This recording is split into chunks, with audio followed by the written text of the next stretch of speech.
기도합니다. 네. 네, 주보 6페이지입니다. 주보 6페이지. 오늘은 문답 딱 하나만 하겠습니다. 대결 문답 74문답. 하지만 페이지는 똑같습니다. 네. 74문답 양자됨입니다. 문답 읽겠습니다. 양자됨은 무엇입니까? 양자됨은 하나님께서 독생자 예수 그리스도 안에서 그리고 그분 때문에 값없이 베푸시는 하나님의 은혜의 행위입니다. 이것으로 하나님께서는 의롭다함을 받는 모든 사람들을 자기 자녀로 받으시며 자기 이름을 그들에게 두시고 자기 아들의 영을 그들에게 주십니다. 또한 그들로 자기의 부성적 돌보심과 다스림을 받게 하시고 하나님의 아들들의 모든 자유와 특권들을 누리게 하시고 모든 약속들을 받을 상속자요 그리스도와 더불어 영광을 받을 상속자가 되게 하십니다. 네, 제가 제일 처음에 이 제임스 패커라는 분의 하나님을 아는 지식이란 책에서 한 문단을 좀 가져왔습니다. 제가 오타가 있어서요. 이 인용된 문단 두 번째 줄 제 끝에 울의 되는데 우리의로 바꿔주시면 되겠습니다. 우리의입니다. 네, 제가 인용된 이 글을 한번 쭉 읽어보겠습니다. 신약의 가르침 전체를 한 문장으로 거룩하신 창조주 하나님의 아버지 되심에 대한 계시라고 말한다면 그것을 잘 요약한 것이다.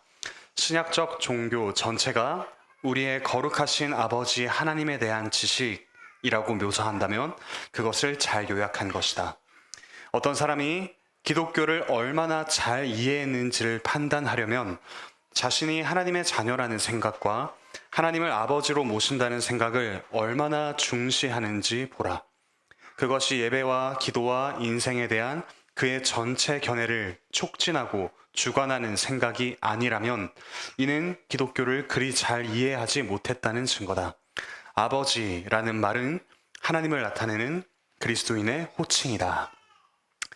이 정도로 양자됨, 우리가 하나님의 자녀가 되어서 그분을 아버지라고 부를 수 있게 된 것은 은혜 중에 은혜, 참으로 놀라운 은혜라는 사실을 우리가 먼저 생각하고 좀 내용을 살펴보도록 하겠습니다. 네, 문답에 따라서 첫 번째, 양자됨을 우리가 받을 수 있는 근원은 무엇인가 보겠습니다. 첫 번째로 문답에서 독생자 예수 그리스도 안에서 그리고 그분 때문에 혹은 그분을 위하여라고도 번역할 수 있고 그분 때문에라고도 번역할 수 있는데 독생자 예수 그리스도 안에서 그분 때문에입니다. 먼저 우리가 분명히 알아야 할 것은 독생자 예수 그리스도, 그러니까 성자 하나님의 아들 되심과 우리가 하나님의 자녀가 되었다라고 말하는 부분, 우리의 아들됨은 다르다는 것입니다. 성자 예수님은 영원 전부터 하나님으로서 성부와 사랑의 관계, 서로 영광을 돌리시는 친밀한 관계를 누려오셨고 우리는 그분께 입양되어서 아들의 특권과 자유와 권리를 누린다라는 점에서 그리스도의 아들 되심과 우리의 아들됨은 분명히 구별해야 합니다. 예수님께서 마리아에게, 부활하신 후 마리아에게 하신 말씀인데요. 요한복음 20장 17절입니다. 같이 읽겠습니다. 시작. 예수께서 이르시되 나를 붙들지 말라. 내가 아직 아버지께로 올라가지 아니하였노라. 너는 내 형제들에게 가서 이르되 내가 내 아버지 곧 너희 아버지 내 하나님 곧 너희 하나님께로 올라간다 하라 하시니. 여기서 예수님께서는 동일한 대상 성부 하나님을 가리키시면서 선을 두시죠. 내 아버지 너희 아버지. 그러니까 같은 성부 하나님을 가리키지만 또한 동시에 분명히 구별된다라는 점을 우리가 기억할 필요가 있습니다. 그런데 그렇다면 우리가 어떻게 하나님의 자녀가 될 수 있을까? 그 근원은 그리스도 안에서라고 할 수 있습니다. 즉 그리스도와의 연합으로 가능해졌습니다. 그리스도와의 연합으로 인해서 우리는 하나님의 자녀로 입양됩니다. 갈라디아서 3장 26절 같이 읽겠습니다. 시작. 너희가 다 믿음으로 말미암아 그리스도 예수 안에서 하나님의 아들이 되었으니. 에베소서도 같이 읽겠습니다. 시작. 그 기쁘신 뜻대로 우리를 예정하사 예수 그리스도로 말미암아 자기의 아들들이 되게 하셨으니. 네, 지난 종교개혁 강좌의 현장에 참여하신 분도 있고 영상으로 보신 분도 있을 텐데요. 김재훈 교수님의 탁월한 강의를 들으셨다면 아마 이 삼위 하나님만이 누리시던 것을 우리가 맛보게 해주시는 은혜를 여러분이 아마 핵심 포인트 첫 번째로 들으셨을 겁니다. 즉 성부 하나님과 성자 하나님 간에 누리는 그 친밀한 관계, 그 사랑의 관계가 이제 우리에게도 맛보기로 주어졌다라는 사실, 그것이 우리가 양자됨의 은혜라고 이야기를 할 수가 있겠죠.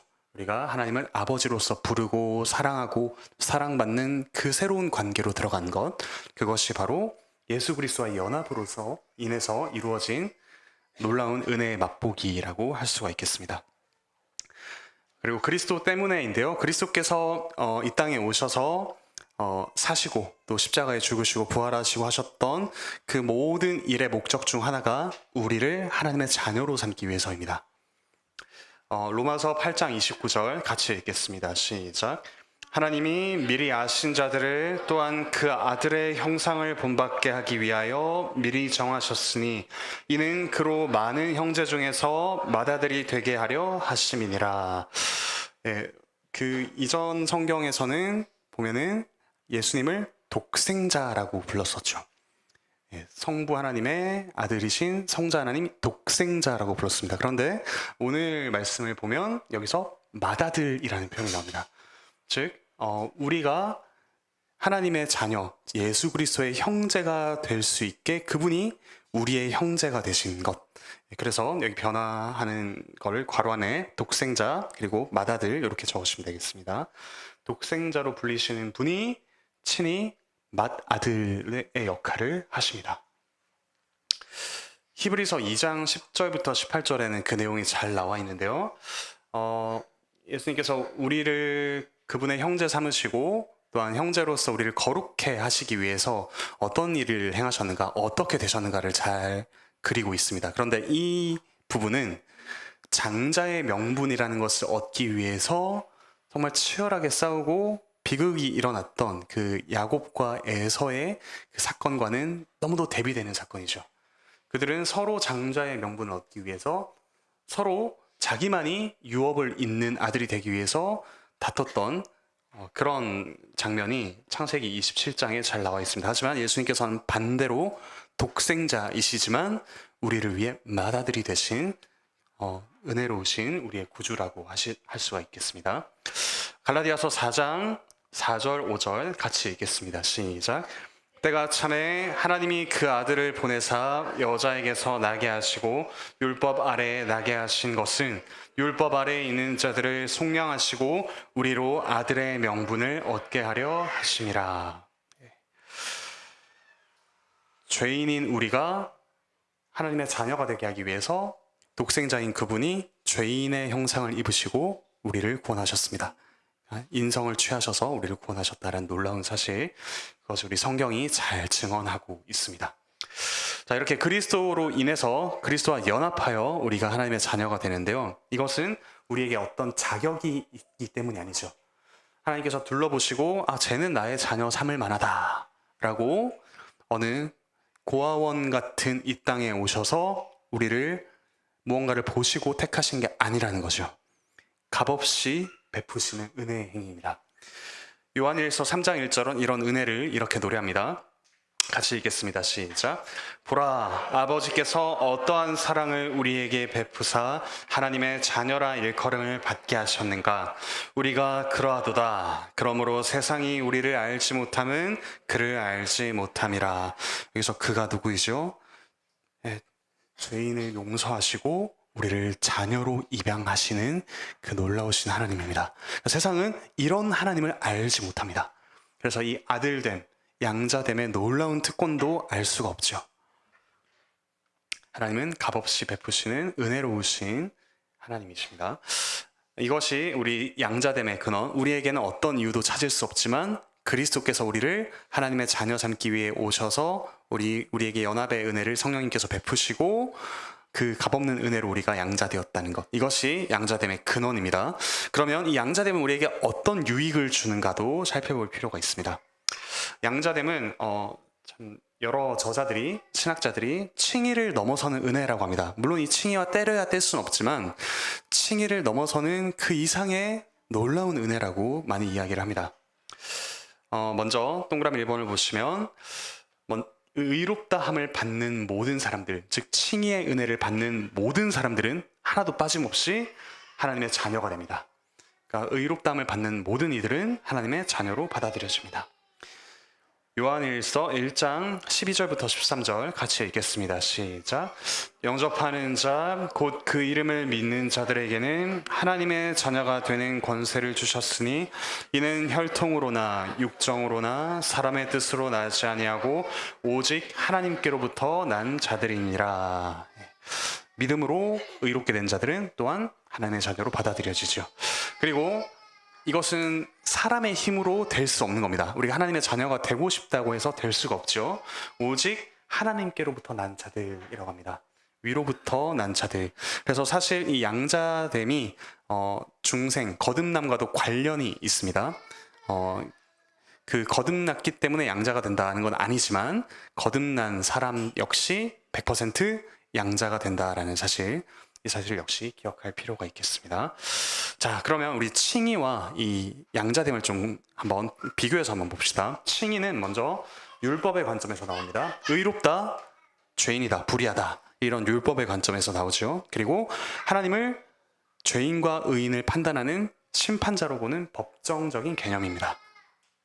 그래서 이 법정에서 무죄 선언을 받는 것도 사실 놀라운 은혜이죠. 하지만 그분은 재판자로서 우리를 그렇게 판결하십니다.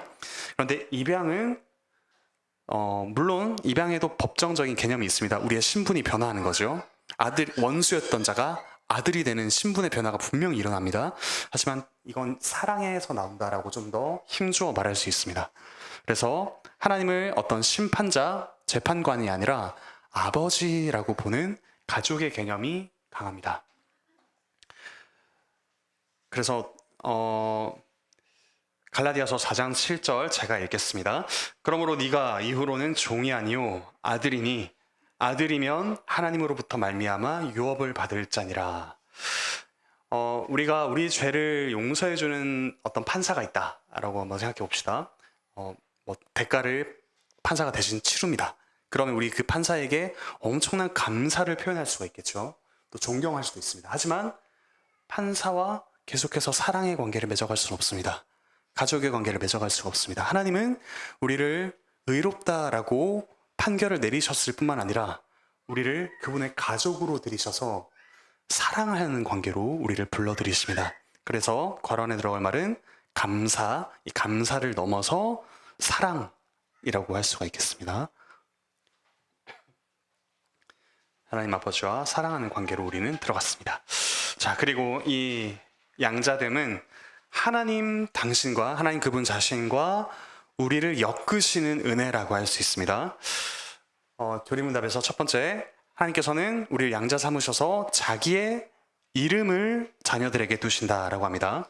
괄호 안에 들어갈 말 이름입니다. 하나님의 이름은 하나님 그분 자신을 가리키는 말이기도 합니다. 그래서 하나님의 이름을 우리에게 두셨다는 건 우리와 함께 하신다는 뜻이기도 하고요. 한편으로 우리의 아버지가 되기를 부끄러워하지 않으신다는 겁니다. 그러니까 저 같은 안용준이라는 제가 아는 한 세상에서 가장 추악한 죄인의 아버지가 되기를 부끄러워하지 않으신다는 거죠. 여러분의 아버지가 되기를 부끄러워하지 않으시고 여러분과 그분을 묶어 매십니다. 이름을 두셔서 하나님 그분과 우리를 묶어 매십니다. 고린도후서 6장 말씀 그리고 밑에 요한계시록 3장 말씀인데요. 이어서 같이 읽어보겠습니다. 시작. 내가 너희를 영접하여 너희에게 아버지가 되고 너희는 내게 자녀가 되리라. 전능하신 주의 말씀이니라 하셨느니라. 이기는 자는 내 하나님 성전의 기둥이 되게 하리니 그가 결코 다시 나가지 아니하리라. 내가 하나님의 이름과 하나님의 성 곧 하늘에서 내 아버지께로부터 내려오는 새 예루살렘의 이름과 나의 새 이름을 그 위에 기록하리라. 그분의 이름은 우리 위에 기록되어 있습니다. 그리고 하나님께서는 그분의 이름을 주실 뿐만 아니라 하나님의 영을 자녀들에게 주십니다. 성령님이시죠. 괄호 안에 들어갈 말 영입니다. 성령님께서 우리 안에서 무엇을 그럼 하시는가? 갈라디아서 4장 그리고 밑에 로마서 8장 말씀 같이 읽어보겠습니다. 시작. 너희가 아들임으로 하나님이 그 아들의 영을 우리 마음 가운데 보내사 아빠 아버지라 부르게 하셨느니라. 무릇 하나님의 영으로 인도함을 받는 사람은 곧 하나님의 아들이라. 성령이 친히 우리의 영과 더불어 우리가 하나님의 자녀인 것을 증언하시나니. 하나님께서 그분의 영을 우리에게 보내셔서 하시는 일이 무엇이냐면 우리가 도무지 우리 자신에게서 하나님의 자녀다움을 발견할 수 없을 때에도, 그러니까 우리 스스로 주관적으로 내가 하나님의 자녀임을 확신할 수 없을 때에도 성령 하나님께서는 우리로 하여금 하나님을 아버지라 부를 수 있게 계속해서 우리 가운데 역사하신다는 겁니다. 우리의 어떠함과 상관없이 증언하십니다. 우리가 하나님의 자녀다. 성령님께서 우리 안에서 그렇게 확신하여 주시죠. 그러니까 밖에서 들어오는 말씀뿐만 아니라 우리 안에 계시는 성령님께서 끊임없이 우리의 신분을 확신시켜 주십니다. 자, 이렇게 하나님 당신과 우리를 엮으실 뿐만 아니라 세 번째로 어떤 유익이 있냐? 우리를 돌보시고 다스리십니다. 세상의 왕으로서 백성들을 돌보는 차원이 아니라 아버지로서 자녀들을 책임감 있게 선하게 돌보시는 그 부성적인 돌보심을 우리가 받게 됩니다. 그래서 예수님께서도 이렇게 말씀하셨죠. 마태복음 6장 31절부터 32절입니다. 같이 읽겠습니다. 시작. 그러므로 염려하여 이르기를 무엇을 먹을까, 무엇을 마실까, 무엇을 입을까 하지 말라. 이는 다 이방인들이 구하는 것이라. 너희 하늘 아버지께서 이 모든 것이 너희에게 있어야 할 줄을 아시느니라. 우리 하늘 아버지께서는 우리에게 가장 좋은 것을 주기를 원하십니다. 그리고 가장 좋은 것을 주실 수 있는 분이시죠. 그분이 우리의 아버지가 되십니다. 자, 그리고 네 번째, 우리는 아들의 지위와 특권을 누립니다. 먼저 우리는 자유를 누리는데요. 무엇으로부터 자유냐 하면 모든 두려움으로부터 자유를 얻습니다. 왜냐하면 이 세상을 다스리시고 심판하시는 그분이 나의 대적자가 아니라 나의 아버지시다, 나를 사랑하는 아버지시다라는 사실을 분명히 알기 때문이죠. 그래서 로마서 8장 15절은 이렇게 또 증언합니다. 같이 읽겠습니다. 시작. 너희는 다시 무서워하는 종의 영을 받지 아니하고 양자의 영을 받았으므로 우리가 아빠 아버지라고 부르짖느니라. 그 이재용님의 딸은 삼성에서 두려울 것이 없을 겁니다. 제가 되어보지 않아서 모르겠지만 최소한 그 정도로 상상을 해볼 수가 있겠죠. 그러면 온 세상의 왕이신 하나님의 자녀인 우리는 마찬가지겠죠. 이 세상이 하나님의 것이고 하나님이 우리의 아버지시라는 사실을 확신하면 할수록 내 과거에 일어났던 무엇이든 현재 일어나고 있는 무엇이든 앞으로 일어날 무엇이든 우리의 삶을 최종적으로 결정할 수 없다는 사실을 확신하게 됩니다. 그래서 우리가 하나님을 아버지라고 고백할 때 우리는 정말 두려움을 이길 수가 있습니다. 두려워하지 마라, 두려워하지 마라 이런 말만 들어서 되는 것이 아니라 그분이 우리의 아버지신데 그렇게 말씀하신다. 아버지가 우리에게 두려워하지 말라라고 말씀하신다. 이 사실을 알수록 우리는 두려움에서부터 자유를 누리게 되겠죠. 자유를 얻었고요. 그리고 두 번째, 모든 약속들을 받을 상속자입니다. 그 안에 들어갈 말 약속입니다. 구원의 약속도 있고요. 그리고 아브라함이 받았던 그 모든 약속들도 우리의 것이 됩니다. 땅과 자손과 그리고 복의 통로가 되는 그 모든 좋은 약속들, 그것이 우리의 것이 됩니다. 우리가 상속자가 되죠. 갈라디아서 그리고 밑에 에베소서 말씀 같이 읽겠습니다. 시작.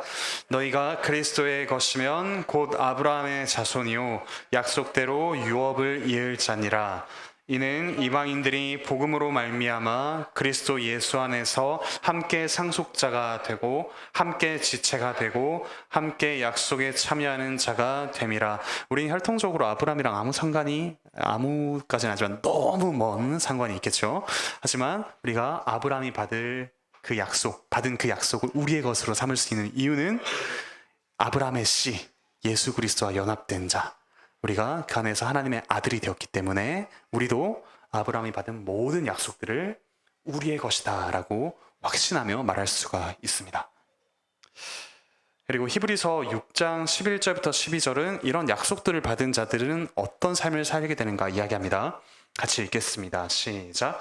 우리가 간절히 원하는 것은 너희 각 사람이 동일한 부지런함을 나타내어 끝까지 소망의 풍성함에 이르러 게으르지 아니하고 믿음과 오래 참음으로 말미암아 약속들을 기업으로 받는 자들을 본받는 자 되게 하려는 것이니라.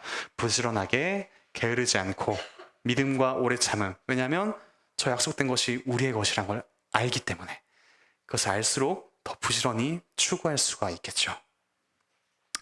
자, 그리고 아들의 지위와 특권 세 번째는 그리스도와 더불어 영광을 받을 상속자입니다. 관원에 들어갈 말은 영광입니다. 로마서 8장 17절 네, 로마서 8장 17절 같이 읽겠습니다. 시작. 자녀이면 또한 상속자 곧 하나님의 상속자요 그리스도와 함께한 상속자니 우리가 그와 함께 영광을 받기 위하여 고난도 함께 받아야 할 것이니라. 네, 영광과 고난이 함께 오죠. 분명한 영광이 있기 때문에 이 고난 역시도 우리가 감내할 수 있는 힘이 생깁니다. 그래서 고난이 닥쳐와도 이상하게 여기지 않고 오히려 상속자가 거쳐가야 할 단계구나 라고 생각할 수가 있습니다. 그리고 이 칼빈이 에베소서 1장 23절 주석을 적은 게 있는데요. 제가 한번 좀 읽어드리도록 하겠습니다. 먼저 에베소서 1장 같이 한번 좀 보실까요? 에베소서 1장 23절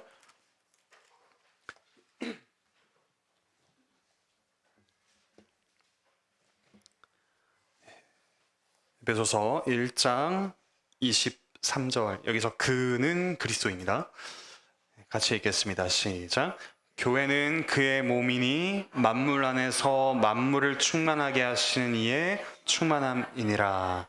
즉 교회가 그리스도의 충만함이라고 합니다. 이걸 칼빈이 이렇게 풀어서 썼는데요. 제가 읽어드리겠습니다. 하나님의 아들이 우리와 연합될 때까지 자신을 어느 정도 불완전하게 여기신다는 이것이야말로 즉 그분이 완전히 충만해지지 않았다라고 여기신다는 거죠. 어느 정도 불완전하게 여기신다는 이것이야말로 교회의 가장 높은 영예다. 우리가 그리스도와 함께 있게 된 뒤에야 비로소 그리스도가 자신의 모든 몫을 소유하시거나 완전한 존재로 간주되기를 바라신다는 것은 우리가 배워야 할 얼마나 큰 위로인가. 우리가 그분과 연합된 완전해지는 자녀가 될 때까지 그분이 상속을 모두 받지 않는다고 여기신다는 거죠. 그러므로 고린도전서에서 사도는 주로 인간의 몸에 대한 비유를 논하면서 그리스도라는 단 하나의 이름 아래 온 교회를 포함시킨다. 우리가 그리스도의 충만함이었다는 사실은 그렇다는 사실은 그리스도께서 우리로 인해 충만하셨다라고 말할 수 있는 근거가 된다. 그렇게 그리스도께서 여기신다라는 그런 이야기입니다. 우리가 양자됨, 하나님의 자녀로서 완전해져 가는 이 과정이 얼마나 영광스러운지 잘 알 수 있는 대목이라고 할 수가 있겠죠. 그리고 우리는 이런 영광과 고난과 더불어 아버지께로부터 오는 징계를 받기도 합니다. 히브리서 12장 7절부터 13절 조금 길지만 같이 읽겠습니다. 시작. 너희가 참음은 징계를 받기 위함이라 하나님이 아들과 같이 너희를 대우하시나니 어찌 아버지가 징계하지 않는 아들이 있으리요. 징계는 다 받는 것이거늘 너희에게 없으면 사생자요 친아들이 아니니라. 또 우리 육신의 아버지가 우리를 징계하여도 공경하였거든 하물며 모든 영의 아버지께 더욱 복종하며 살려 하지 않겠느냐. 그들은 잠시 자기의 뜻대로 우리를 징계하였거니와 오직 하나님은 우리의 유익을 위하여 그의 거룩하심에 참여하게 하시느니라. 무릇 징계가 당시에는 즐거워 보이지 않고 슬퍼 보이나 후에 그로 말미암아 연단받은 자들은 의와 평강의 열매를 맺느니라. 우리가 살면서 하나님께서 주시는 징계, 그 징계가 우리의 유익을 위한 것이다 라고 우리가 확신할 수 있습니다. 우리가 당하는 모든 고통은 아니라 할지라도 최소한 하나님께로 도는 징계라고 생각되는 것들은 우리에게 유익이 된다. 심지어 나의 실수로 인해서 일어난 것, 다른 이들이 나에게 저지른 잘못조차도 하나님께서는 선으로 바꾸시는 분일진데 우리에게 주시는 모든 징계를 얼마나 유익하게 우리를 위해 사용하시겠는가 우리가 생각해 볼 수가 있겠습니다. 그래서 우리가 이 하나님의 징계를 거쳐갈수록 그의 거룩하심에 참여하게 되죠. 의와 평강의 열매를 맺게 됩니다. 그리고 한 가지 더 유익은 우리가 하나님의 자녀가 되었다는 사실은 곧 우리 서로를 뭐라 부를 수 있게 된 거죠? 형제 자매라고 부를 수 있게 된 겁니다. 우리가 자연인 그대로는 서로를 사랑하기 힘듭니다. 단점이 보이고 가까이 갈수록 그 죄인의 일그러진 인격이 보이죠. 하지만 하나님께서 그런 나를, 그런 상대방을 하나님의 사랑받는 자녀로 세우셨다는 사실을 알면 알수록 우리 형제 자매를 또한 분명하게 사랑할 수 있는 유익이 있다는 겁니다. 그래서 우리가 하나님의 자녀가 되었다는 것이 가장 분명하게 드러나는 현장 중 하나는 형제 자매를 사랑하는 현장이기도 합니다. 마태복음 5장 16절은 또 이렇게 이야기를 하죠. 같이 읽겠습니다. 시작. 이같이 너희 빛이 사람 앞에 비치게 하여 그들로 너희 착한 행실을 보고 하늘에 계신 너희 아버지께 영광을 돌리게 하라. 우리에게 자기를 묶어 매신 하나님께서 우리의 착한 행실을 통해 영광을 받기도 하신다는 거죠. 자녀가 된 자로서, 아들로서 하나님께 영광을 돌려드릴 수 있는 특권 역시 누립니다. 자, 역시 또 하나님을 아는 지식에서 제가 인용한 단락인데요. 요거는 같이 한번 좀 읽어볼까요? 같이 읽겠습니다. 시작. 아이의 신분을 가족의 일원으로 확정하는 것은 시작에 불과할 뿐이다. 진짜 할 일은 아직 남아있다. 그것은 입양한 아이와 당신 사이에 진정한 부모 자식의 관계를 확립하는 것이다. 다른 무엇보다도 이것이야말로 당신이 원하는 것이다. 따라서 당신은 그 아이를 사랑함으로써 그 아이의 사랑을 얻고자 애쓴다. 애정을 보여줌으로써 애정을 얻고자 애쓴다. 하나님도 마찬가지다. 그리고 이 생에서 우리가 사는 동안 처음부터 끝까지 그 너머 영원에 이르기까지 하나님은 끊임없이 이러저러한 방법으로 그분의 사랑을 점점 더 많이 보여주실 것이며 그럼으로써 그분에 대한 우리의 사랑을 계속 증가시킬 것이다. 하나님의 양자된 자녀는 영원한 사랑을 누릴 것이다. 우리가 살아가는 모든 순간이 하나님이 우리를 사랑하시는 순간이다라는 사실을 우리가 쉽게 고백하기는 어렵지만 우리가 하나님의 자녀가 되었다라는 이 은혜를 계속해서 묵상하고 우리에게 말해주고 또 성령 하나님께서 우리 안에서 증언하실수록 우리는 모든 순간순간이 하나님이 우리를 사랑하시는 순간이다라는 걸 점점 확신할 수 있게 되어갑니다. 그런 또 양자됨의 은혜와 복을 또 풍성히 누리시면 좋겠습니다. 공부